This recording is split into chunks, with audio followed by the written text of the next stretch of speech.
အားလုံးပဲမင်္ဂလာပါအခုလက်ရှိကျွန်တော်တို့ရောင်းနေရတဲ့ defect ထမင်းပေါင်းအိုးလေးတွေ install ရှိတာလေးတွေကိုဒီဗီဒီယိုလေးထဲမှာဖော်ပြပေးလိုက်ပါတယ်ကျွန်တော်ဒီ defect ဒီအနီအောင်အိုးလေးရဆိုလို့ရှိရင်2လီတာစက်ဝင်ပါတယ်သူဆိုအပြင်နိုးစီဘူးနဲ့ဆိုနိုးစီဘူး၄လုံးချက်စက်ဝင်တယ်ပေါ့နော်သူပါတဲ့စံချိန်ခွက်လေးနဲ့ဆိုလို့ရှိရင်သူက17ခွက်စက်ဝင်ပါတယ်အခုဒီမှာပါတဲ့အတွင်းအိုးလေးကိုကြည့်လိုက်ကြရအောင်ဒီအပေါ်မှာဆိုရင်လည်းသူကအားသာချက်ရှိတယ်ဘာလဲဆိုလို့ရှိရင်တော့အပူကွိုင်ကအပေါ်မှာပါအပူပေးတဲ့ system ပါတယ်ဒီမှာဆိုရင်တော့အဖုံးလေးကပူပါတယ်နောက်တစ်ချက်ကကြတော့ဒီမှာစံချိန်ခွက်ပါတယ်ဒီမှာဆိုရင်ဇွန်းပါတယ်ကျိုးပါတယ်ပြီးရင်သူကအတွင်းအိုးကဒီမှာကြောက်သားအိုးကြောက်အိုးပေါ့နော်သူကလုံးဝမကတ်တဲ့ကြောက်အိုးသူက durability လဲသူကနှစ်ဆပုံမှန်အိုးတွေဒါနှစ်ဆခံနိုင်တယ်ဘာလို့ဆိုဆင်းရချက်ရခံနိုင်တာပေါ့နော်သူဒါဆိုလို့ရှိရင်ဟို2လီတာအိုးလေးပါအတွင်းထဲမှာလဲစံချိန်နဲ့အမှတ်တွေအကုန်ပါပြီးသားပေါ့နော်ဒီကောင်လေးကကျွန်တော်တို့ဒါလေးကိုဖြုတ်စေလို့ရတယ်နော်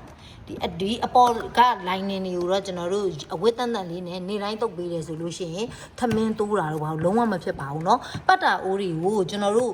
အားကြောင့်သုံးကြရလဲဆိုစံသားအရန်လှတယ်ကျွန်တော်ပေါ်ဆန်းမွေးဆိုပေါ်ဆန်းမွေးရဲ့စံသားပေါ့နော်အဲ့လိုမျိုးသူကအပေါ်အောက်ဒီလိုမျိုးအပူပေးတော့ပါကြတော့စံသားအရန်လှလို့ဒီပတ်တာအိုးလေးတွေက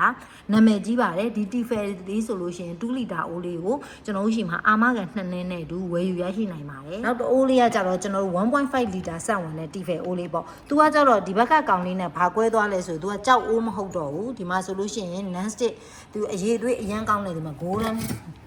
အယောင်ပေါ့နော်ဂိုးအယောင် non stick ကုတ်တင်လေးနဲ့ဖြစ်ပါတယ်ဒီအိုးလေးကလည်း4လေးကတချို့အိမ်မှာမိသားစုနဲတယ်ဆိုလို့ရှိရင်ဒါဆိုလို့ရှိရင်နိုးစီဘူး3ဘူး